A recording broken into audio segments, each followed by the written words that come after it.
ഈ മിഥുന്റെ മരണമുണ്ടാക്കിയ ദുഃഖത്തിൽ തന്നെയാണ് ആ നാടും നാട്ടുകാരുമൊക്കെ. സ്കൂള് വിട്ടാൽ ഓടിയെത്തുന്ന ഗ്രൗണ്ടിലേക്ക് അവൻ ഇനി എത്തില്ല. ഇനി അവൻ്റെ കൂട്ടുകാർക്കൊപ്പം പന്ത് തട്ടാനും അവനുണ്ടാകില്ല. നികത്താനാവാത്ത നഷ്ടമാണ് മിഥുന്റെ മരണത്തിലൂടെ അവൻ്റെ കൂട്ടുകാർക്കുണ്ടായത്.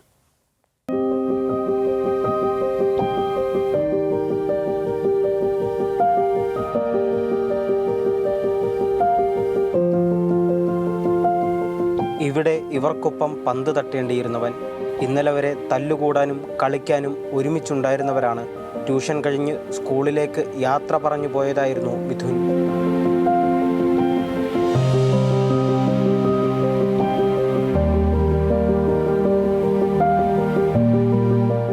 അവനിവിടെ നല്ലോണം കളിക്കുമായിരുന്നു. എല്ലാവരും കളിക്കുന്നു. ഡിഫൻഡ് ആയിരുന്നു മെയിനായിട്ട് കളിക്കുന്നത്. സ്കൂൾ ടീമിൽ കിട്ടിയെന്ന് പറഞ്ഞായിരുന്നു. ഫുട്ബോൾ സ്കൂൾ ടീമിൽ സെലക്ഷൻ കിട്ടി. മെനഞ്ഞാന്നായിരുന്നു പറഞ്ഞത്. അവനെ വീട്ടിൽ കൊണ്ട് വിട്ടായിരുന്നു മെനഞ്ഞാന്ന്. അപ്പം അവൻ പറഞ്ഞത്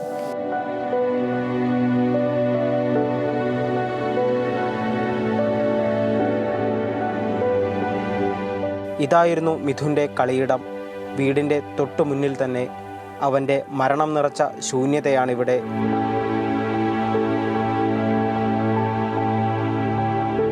നിറയെ കൂട്ടുകാരുണ്ടായിരുന്നു മിഥുന്. എല്ലാവരുടെയും പ്രിയപ്പെട്ടവൻ, ഒന്നാം തരം കാൽപന്ത് കളിക്കാരൻ. ക്ലാസ് കഴിഞ്ഞെത്തിയാൽ സന്ധ്യ മയങ്ങും വരെ ഇവിടെ തുടരും മിഥുനും കൂട്ടുകാരും. മുത്തശ്ശി വടിയുമായി എത്തുമ്പോൾ മാത്രം വീട്ടിലെത്തുന്ന ബാല്യം. എല്ലാം തകർത്തത് ചിലരുടെയെല്ലാം അനാസ്ഥ. പരസ്പരം പഴിചാരി കൈയൊഴിയുമ്പോഴേക്കും മിഥുൻ അവൻ്റെ പ്രിയപ്പെട്ടവരെ വിട്ടുപോയിരുന്നു.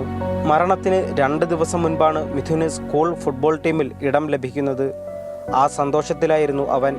അപകടം അവൻ്റെ ജീവൻ കവർന്നെടുത്തപ്പോഴും സ്കൂൾ ടീമിൽ ഇടം നേടിയതിൻ്റെ സന്തോഷം അവന് വിട്ടുമാറിയിരുന്നില്ല.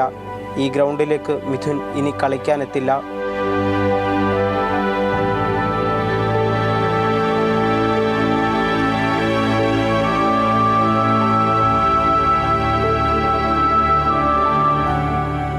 ആളൊഴിഞ്ഞ ഈ കളിയിടത്തിൽ അവർ ഇനിയും പന്തു തട്ടും, തമാശ പറയും, പൊട്ടിച്ചിരിക്കും, മഴ നനയും. മിഥുനെ അവരവരുടെ ഓർമ്മകളിൽ കൂട്ടും, ഹൃദയത്തിൽ സൂക്ഷിക്കും. ശ്രീരാജ്, ന്യൂസ് മലയാളം.